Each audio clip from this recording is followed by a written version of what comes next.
আসসালামু আলাইকুম রহমতুল্লাহি ওবরাকাতুহু। সম্মানিত দর্শক, বাংলাদেশের সাম্প্রতিক সময়ে একটি তুমুল প্রতিযোগিতামূলক রাষ্ট্রপতি নির্বাচন হয়ে গেল। সংসদীয় গণতন্ত্রে যেভাবে একতরফাভাবে আমাদের দেশে রাষ্ট্রপতি নির্বাচিত হতেন, এই প্রথম বিএনপি বলতে পারবে যে তারা প্রতিযোগিতার মাধ্যমে, যদিও ট্র্যাডিশনাল, তাদের বিজয়টা নিশ্চিত ছিল, তারপর সেখানে প্রতিযোগিতা হয়েছে এবং বিএনপিকে জিতিয়ে দেওয়ার জন্য এবং সেই প্রতিযোগিতাকে যাকে বলা হয় আকর্ষণীয় করার জন্য জামাত যে আত্মত্যাগ করেছে, জামাত যে খেলাধুলা করেছে, এটাকে রাজনীতির একটা মহা ভেলকিবাজ হিসেবে আপনি আখ্যায়িত করতে পারেন। আমার মাথায় ঢুকে না যে এখানে জামাত কেন প্রার্থী দিল, আর এখানে কর্নেল ওলি সাহেব কেন প্রার্থী হলেন। তারা যে কথা বলতে চান সেটা হলো যে যেহেতু গণতান্ত্রিক পরিবেশ, সেখানে কোনো কিছুই বিনা প্রতিদ্বন্দ্বিতায় ছেড়ে দেওয়া ঠিক নয়। ভালো কথা, কিন্তু যেখানে পরাজয় নিশ্চিত, সেখানে কর্নেল ওলির মতো একজন এমিনেন্ট পলিটিশিয়ান, এমিনেন্ট যাকে বলা হয় ফ্রিডম ফাইটার, তিনি অলনে ছাড়েন মুক্তিযুদ্ধ বিরোধী একটা শক্তি জামাত, তাদের দলের প্রার্থী হলেন, প্রেসিডেন্ট প্রার্থী হলেন। এতে করে এই ভদ্রলোকের যে সারা জীবনের যে অর্জন, এই ভদ্রলোকের যে প্রাপ্তি এবং এই ভদ্রলোকের যে সোশ্যাল ইনফ্লুয়েন্স, মুহূর্তের মধ্যে এটা জিরো হয়ে গেল। এবং তিনি এই ফাঁদে কেন পড়লেন, কিভাবে পড়লেন, it's a $1,000,000 question. This is one. Second thing হলো জামাত এই কাজটি কেন করলো। জামাত গত 2 বছর যাবৎ এক্সট্রিম লেভেলে অভিনয় করে যাচ্ছে। তারা সেনাবাহিনীর সঙ্গে অভিনয় করছে, তৃণমূল পর্যায়ে আওয়ামী লীগের নেতাকর্মীদের সঙ্গে অভিনয় করছে, ভারতের সঙ্গে অভিনয় করছে। তাদের বুক একদিকে, মুখ অন্যদিকে, তাদের দেহ একদিকে, মন অন্যদিকে। তারা ডক্টর মোহাম্মদ ইউনূসের বন্ধু হওয়ার চেষ্টা করেছে, পাকিস্তানের বন্ধু হওয়ার চেষ্টা করেছে, আবার ভারতের সঙ্গে যে বন্ধুত্ব করবে না এই কথাও তারা বলেনি। তারা বিএনপির সঙ্গে বন্ধুত্ব করার চেষ্টা করেছে, জোট করার চেষ্টা করেছে, আবার বিরোধী দল হয়েছে। তারা সংসদে এক ধরনের আচরণ করে, সংসদের বাইরে এক ধরনের আচরণ করে, এবং তাদের সঙ্গে সংসদের ভিতরে, সংসদের বাইরে জামাতের নেতাদের বক্তব্য এবং বিশেষ করে প্রধানমন্ত্রীর বক্তব্য, এগুলো দেখলে মনে হয় সবকিছু সাজানো, সবকিছু আমি এবং মামুদের একটা সাজানো নাটক, যেটা দেখে মানুষ বিনোদিত হয়। নির্বোধ যারা লোকজন আছে তারা আহা ওহা শব্দ করে যে আহা, আমাদের দেশে এত শক্তিশালী একটি সরকারি দল যে বিরোধী দলকে একটু চুল ছাড় দেয় না, তাদেরকে গুপ্ত বলে, তাদেরকে নানা রকম সমালোচনা করে। কিন্তু মানুষ যা বোঝার সেটা কিন্তু টু দি পয়েন্টে মানুষ বুঝে যাচ্ছে। এর ফলে কি হলো, ডে বাই ডে দুটো দলে কিন্তু ক্ষতিগ্রস্ত হচ্ছে এবং দুটো দলের যে সকল নেতৃবৃন্দ এই কথাগুলো বলছেন, সেটা প্রধানমন্ত্রী তারেক রহমান সাহেব হন, কিংবা জামাত সভাপতি ডক্টর শফিকুর রহমান হন, কিংবা প্রধানমন্ত্রী নিয়োগকৃত ডক্টর জাহেদ অথবা রাশেদ, তারা যেই হন না কেন, যে কথাগুলো তারা বলেন, এই কথার কারণে তাদের যে সামাজিক মান মর্যাদা ইজ্জত আবরু ডে বাই ডে কোন পর্যায়ে এখন নেমে গেছে, একটু আল্লাহর হস্তে একটু বিবেচনা করে দেখেন। একইভাবে এই যে দেখেন, একটা রাষ্ট্রপতি নির্বাচন হলো, দেশের যেহেতু 99% মানুষ সাধারণ চিন্তা করে, এলোমেলো চিন্তা করে, যে ঠিক আছে যেটা দেখে ওটাকে মনে করে সত্য, কিন্তু এর পেছনে 1% লোক আছে যারা একটু বিকল্প চিন্তা করে।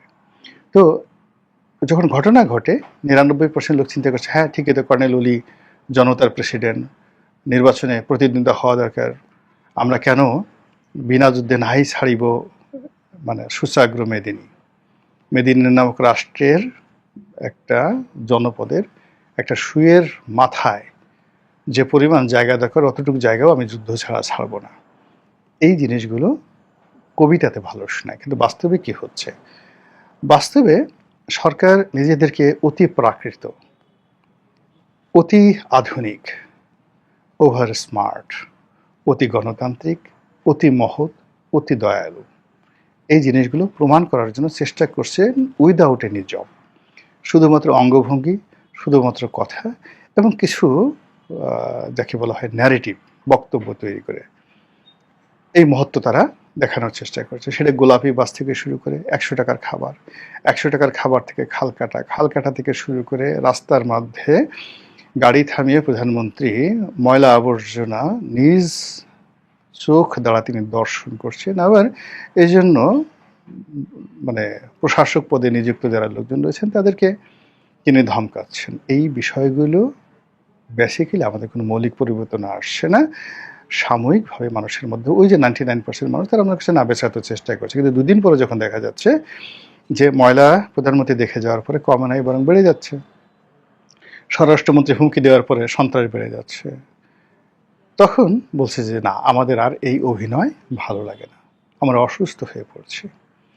জামাতের মতো একটা দল যেটা গত সেই 1971 সনে যে কাজগুলো করছে আমরা অলমোস্ট বেশিরভাগ ভুলে গিয়েছিলাম, বরং কেন আমরা 71 নিয়ে বসে আছি, আওয়ামী লীগ কেন বারবার এই কথাগুলো বলে, এই জিনিসগুলো আমাদের অভিযোগের অন্ত ছিল না।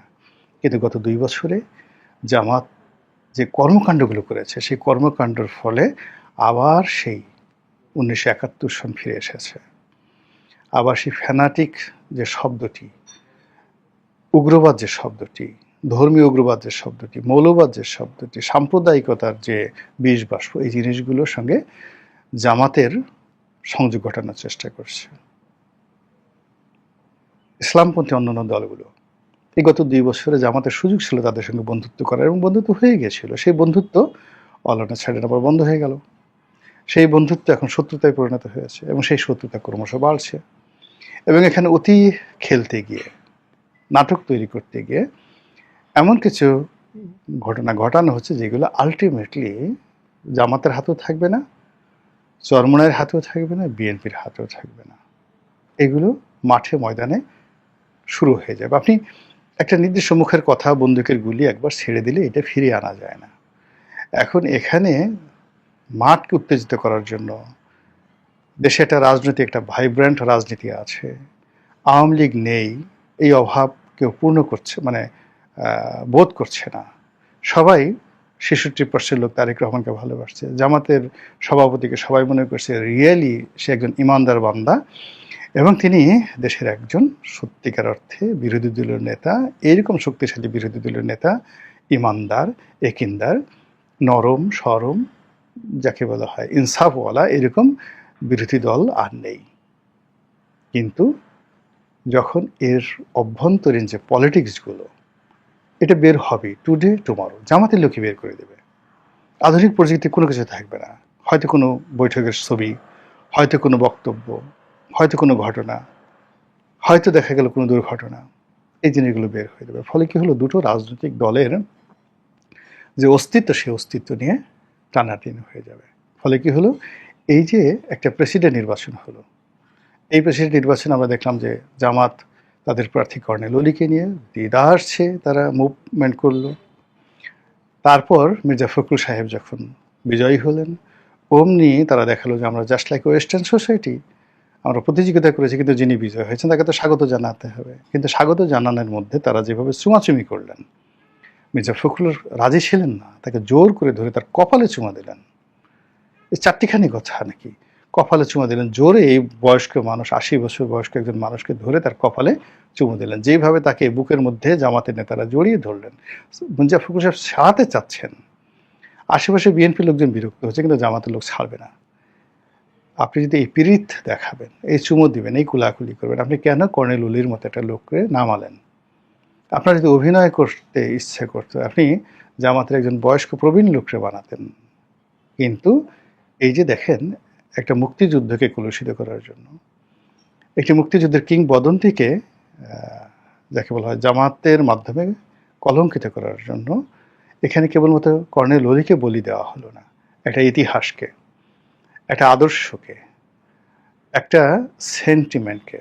এবং মুক্তিযোদ্ধারা যে সহজে পারচেজ করা যায়, তারা যে লোভী, তাদের যে কোনো চরিত্র নেই, এই সমস্ত গালিগালাজ এখন এই কর্নেল অলির মতো লোককে বা যাকে বলা হয় মেজর আখতারুজ্জামানের মতো মানুষকে নিয়ে জামাত মূলত মুক্তিযুদ্ধকে এমন একটা ন্যারেটিভ তৈরি করে দিয়েছে যে মুক্তিযোদ্ধার যে সমস্ত লোকজন আমরা এত বড় মনে করি, এরা আসলে নাহিদ, হাসনাত, সার্জিস এদের চাইতে কোনো অংশে ভালো না, বরং 24-এ যেটা হয়েছে এটা অনেক অনেক ভালো। জানি না কর্নেল অলিভ কী অবস্থায় আছেন, তিনি কী ভাবছেন, কী করছেন, কিন্তু সর্বনাশ যা হওয়ার আলটিমেটলি আপাতত দৃষ্টিতে হয়ে গেছে ইতিহাসের এই সর্বনাশের দ্বিতীয় যে পর্ব, সেটা হলো ইম্পার্সোনালি যারা এই কাজটা করেছে, ইতিহাসের ধারাপাতকে অন্যদিকে প্রবাহিত করার চেষ্টা করেছে, ইতিহাসের সিস্টেমটাকে অন্যদিকে নেওয়ার চেষ্টা করেছে। দ্বিতীয় টার্মে এসে তারা যখন ক্ষতিগ্রস্ত হবে, তখন আর শব্দ করার মতো কোনো লোক থাকবে না। মহান আল্লাহ আমাদের সবাইকে হেদায়েত দান করুন এবং হেফাজত করুন। আসসালামু আলাইকুম ওয়া রাহমাতুল্লাহি ওয়া বারাকাতুহু।